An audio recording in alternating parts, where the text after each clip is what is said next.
Okay guys, this is a short video about the software that you'll need for the social research methods uh, quantitative module.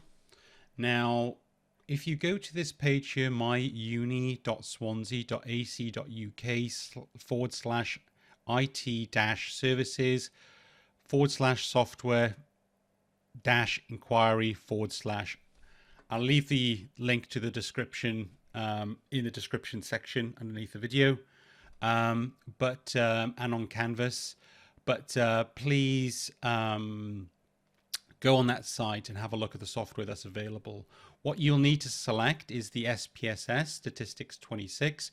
You'll see a whole range of options. The EndNote software, that's for referencing. NVivo, that's for qualitative work. Mathematica, MATLAB, and SPSS Amos 26. They're more for computational modeling. SPSS Amos 26 is more for structural equations, which we won't use. For human health sciences, we want the SPSS Statistics 26. Now, when you click on this, it will come up with a set of instructions and a downloadable option, so you don't need to get any software from the library. It'll all download from this. I can't click on this because this is a public video and it'll give away the authorization code. But what I can do is show you some slides as to what will come up. And what you will see is a page kind of like this. So it will basically ask you to accept the licensing agreement when you click on the software and to install it. And then you just put in the authorization code given here, the licensing code.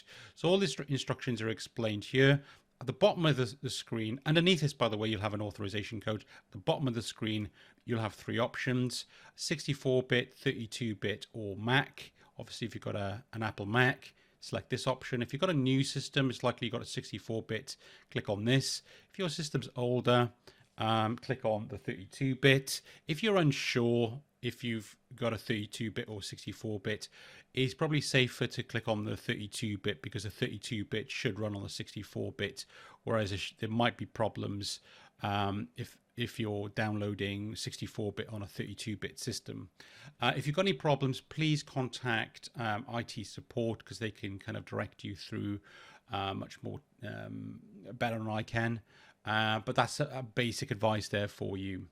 So again, once you click on the software, what you'll see is in the bottom left hand corner there, if you're using a Windows system, you'll have the software in an exe executable file. You basically just click on that, just like any other software that you'd run once you've downloaded it. And in the background then, it's going to produce a pop-up box and ask you to put in the various details, your authentication code and all the rest of it, and just follow that through, agree on the terms and conditions, and there we have it.